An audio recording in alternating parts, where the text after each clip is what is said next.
ka-workers, magandang araw po sa inyo. So ito po ngayon, magagawa tayo ng cabinet sa loob ng room. So panoorin natin kung paano natin gawin. So ito yung ginagamit namin na plywood mga ka-workers. So kinakat muna namin yung mga plywood natin para tapos natin pag-cut ay ikabit natin mga ka-workers.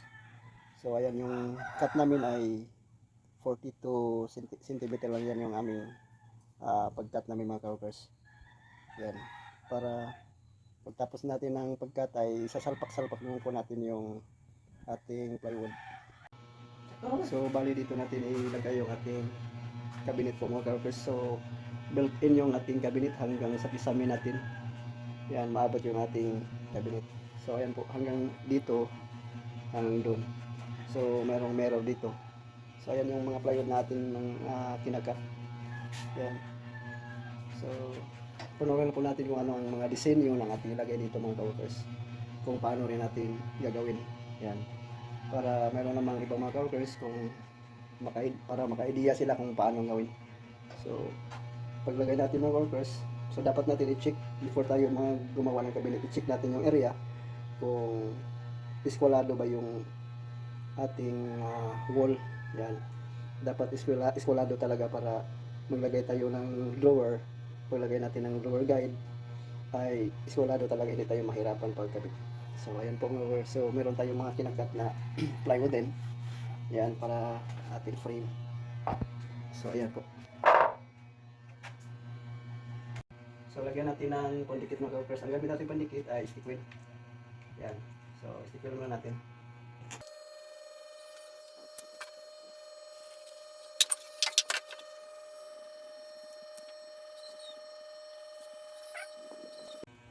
So ikabit natin mga workers. Tapos natin ilagyan ng pandikit.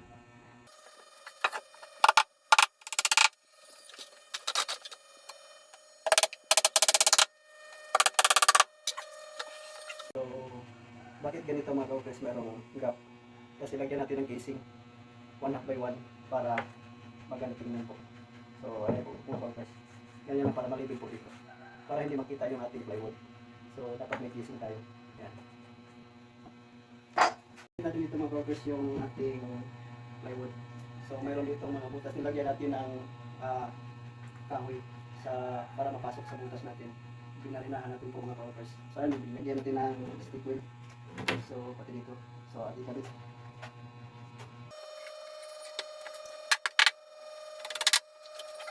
So ayan, malapit na tayong ma-finish yung ating cabinet mga ka-workers. So ayan, meron tayong tinatawag na is4 is na wood. 1/2 by 1 yung sukat natin. 1/2 by 1 by 10 yung ating ginagamit. So ayan, ito yung paggamit natin dito ay ito yung sa amin ay casing ang tawag nito mga ka-workers. Ilagay lang natin dyan sa may kanyang tripod para maprotektahan yung kanyang mga ply. So yan po mga ka-workers, dyan natin ilagay. Kaya mayroong labi na ating mayroong labi para lagyan natin ng casing ay malibing na yan. So ayan po mga ka-workers. So pati yung ating pintuan ng ating cabinet, ito may gap kasi kinunan na natin ng casing yan. Magkabilaan yan po mga ka-workers. Para paglagay ng casing ay fix siya talaga. Pati dito sa taas yan. Ayan po mga ka-workers. Ganyan, lagyan natin ng casing. Kabilaan yan. Yan po. So sinusukatan po natin yan mga ka-workers. Kabilaan yan po mga ka-workers. So ito yung pintuan kasi may lagyan ng hanger dyan. So ito yung ating drawer. Lagyan natin ng drawer dyan. Nasa may-ari kung anong kanyang ilagay dyan. So ayan. Pati dito, lagyan natin ng drawer yan. Pataas. May mga shelf tayo dito. So dyan natin ilagay yung ating salamin. So ayan po, pati sa itaas po mga ka-workers. So patuloy lang po kayong magsubaybay sa ating YouTube channel.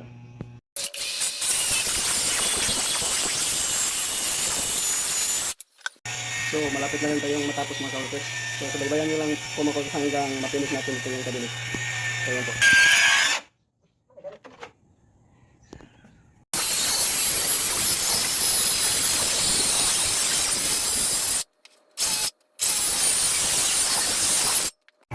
So ayan mga ka-workers, simulan natin paglagay ng casing. yung 1/2 by 1.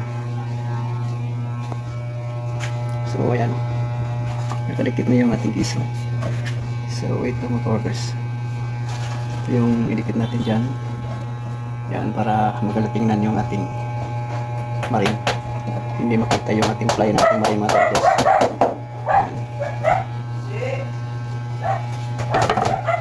Yan, ito sa taas, nalagyan na rin natin. So fix na yung ating pintuan ng ating cabinet. Hinges na lang po kulang mga ka-workers. So ito yung drawer natin.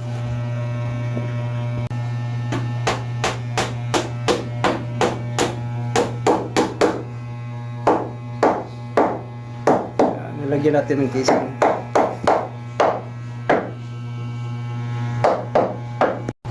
So ayan mga ka-workers, nagkabit na tayo ng mga hinges.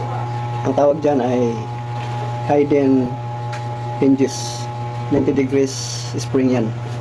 So ang tibay mga ka-workers, stainless pa dyan, stainless yan. At saka tibay yan. Pwede na walang catches, pwede na nilagyan ng catches mga ka-workers. Yan, kasi ang lakas ng kanyang spring. Yan. So ayan po. So ang pagkabit naman nito ay lagyan ng yung pintuan mo ay lagay dyan, tapos idikit yung hinges natin.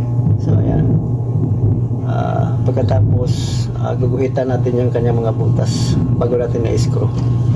So ayan, ganyan lang po pagkabit ng hinges.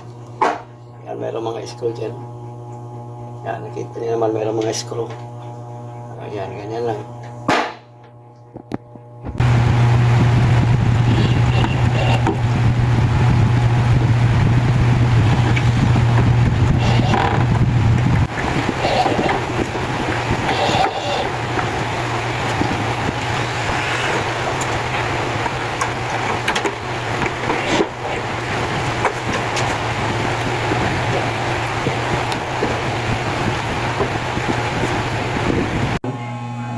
Holder cabinet natin po mga ka-workers. So, ito yung aming ginagamit. 30 cm lang yung aming sukat. Yan. Ito lang yung available sa aming binilihan mga ka-workers. So aluminum siya, pero kulay black. So panoorin natin kung paano natin gawin. So sukatan lang natin ng 4 cm yung ating gap para sa ating handle. 4 cm. Yan.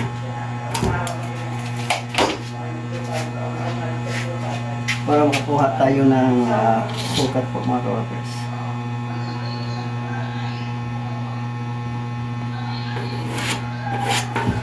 Yan. So bali sa sentro natin ito ilagay po mga ka-workers.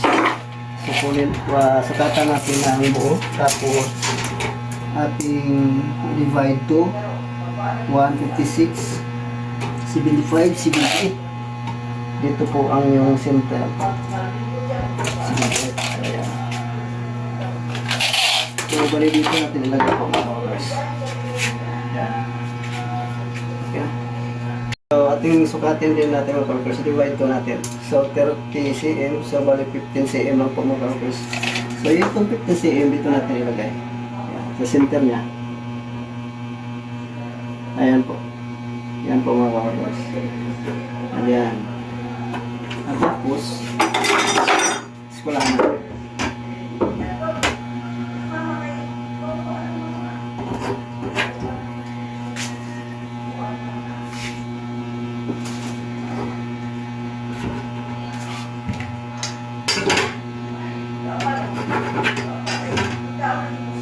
So ayan.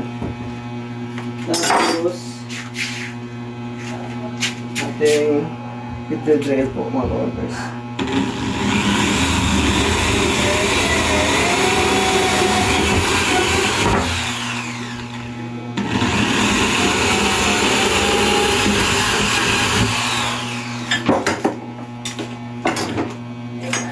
So tapos lagyan natin ng screw dito sa loob. Ayan. Ayan po mga workers. Tapos i-screw natin din.